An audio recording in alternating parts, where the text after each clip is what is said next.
Welcome back to the Tog on the Street channel, and today we're going to do something a little bit different. We're going to do some long exposure photography. We're going to use the Fuji X-T20 with a 10 to 24mm lens, smartphone. Now, I might put the camera on this as well, but I don't know yet. We'll see if I think it's strong enough. Got some suction device here. Not sure if this little ball head, the tiny one that comes with this, whether that will be strong enough. We'll see. Because if not, we may use this GoPro. And what else? The tripod is already in the car, and we're going to try some long exposure movement photography. I've got all the stuff. I'll tell you what the settings are going to be if I can remember how I'm going to set this up.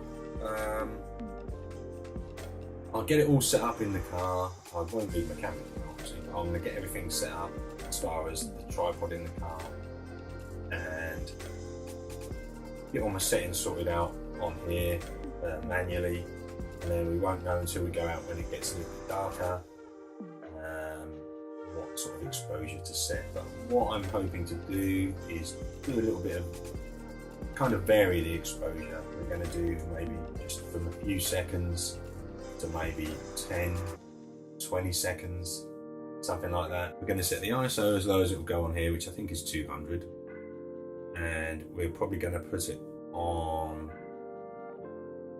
the full metering mode. It's like a matrix mode, just so we can see the kind of colours that we're getting. We'll put it on Velvia film on here just to see what that looks like. We'll shoot in RAW and fine Jpegs, and we will then have it on a manual setting. We're going to aim maybe for the first exposure just for 2 or 3 seconds, see what kind of shot we get, and then we'll, like I said before, we'll vary it to get different kind of trails, light trails and that sort of thing.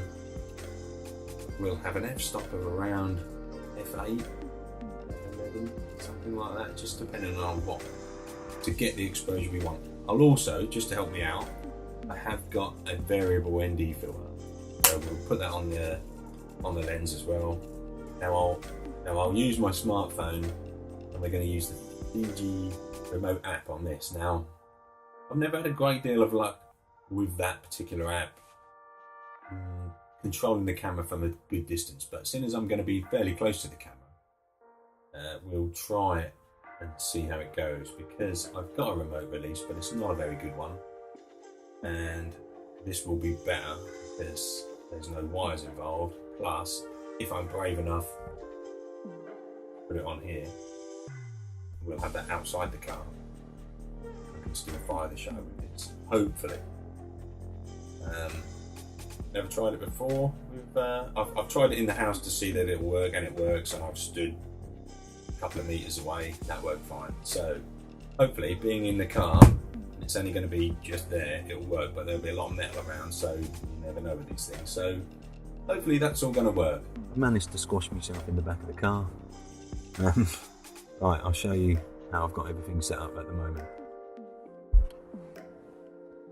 Right, we've got the tripod wedged in the car. I've got the back leg really wedged well in there onto the seat, and the camera is all set up, and that's not looking too bad. We've got quite a good view in. You can see the driver, whole windscreen, and a little bit out of the side doors, so it's not too bad. We're going to shoot in colour, see what, so we can get some nice colour light streaks, hopefully. So we've just got to wait for it to get dark. So we're all set up in the car, tripod sturdy, camera's all set. We're just going to wait for the light to fade and all the street lights and the cars to put the headlights on, wait for all those lights to come on.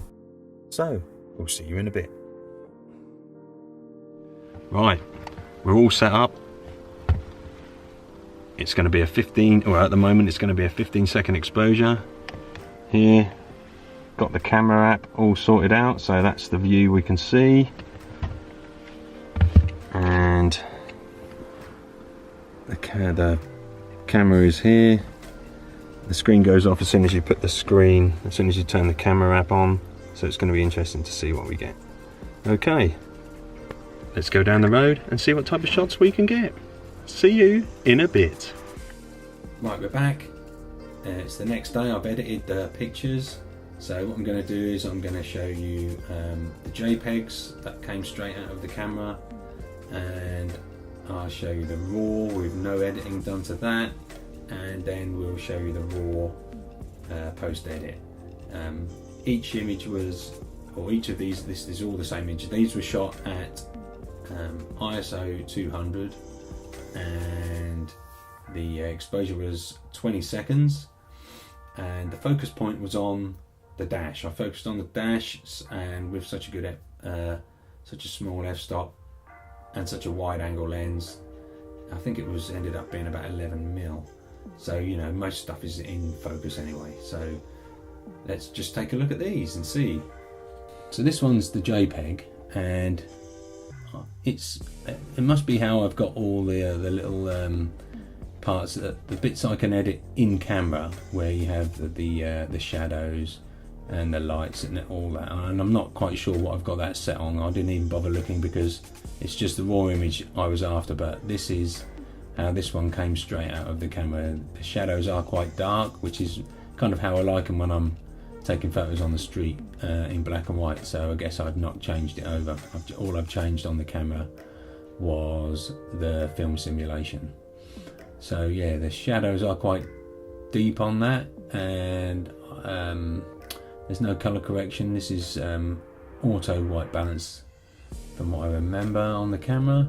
Now if I go over to the raw image, this is the raw image, which, you know, in itself I quite like. It's you can see more of the shadows. You know, in the shadows you can see there's a bit more detail in there.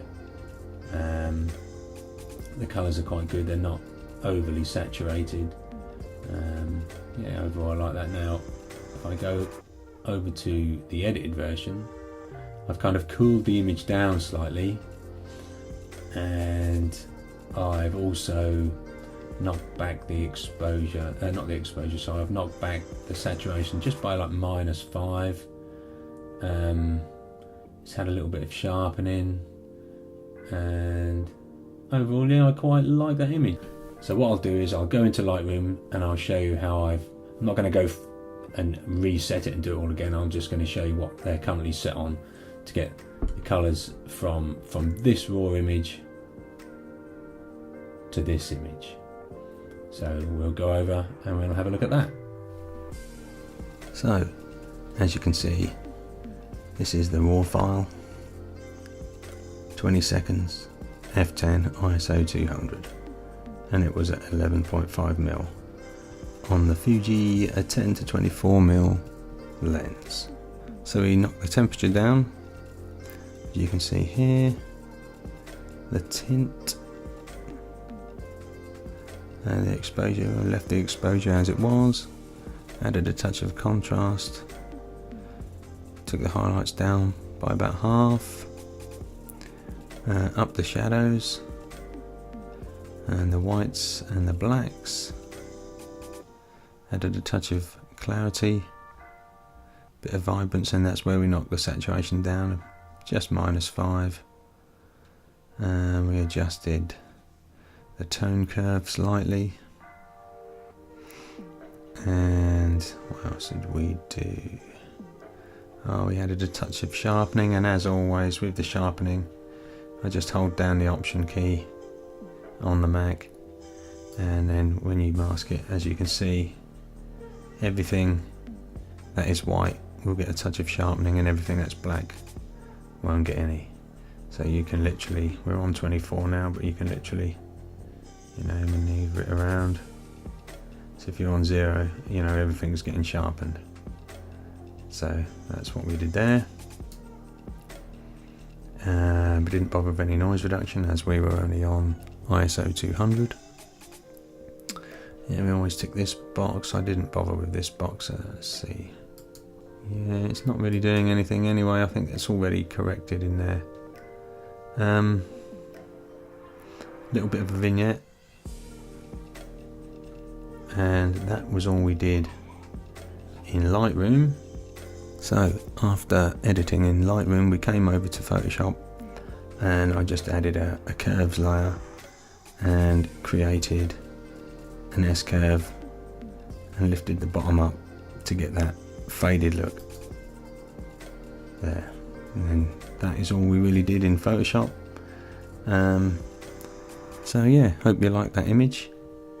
I was a bit too nervous about putting the camera on that small tripod with the suction caps. I don't think it's really man enough to hold the camera. The camera's not overly heavy, but the lens adds quite a bit of weight, so we didn't go for that. But we did go and put the GoPro on the front and took a few images with that. So I'll leave you with one of those images from there, and I just hope you enjoyed the video. If you did, give it a thumbs up, subscribe to the channel, and leave a comment, and I hope to see you next time. So remember people, stay sharp.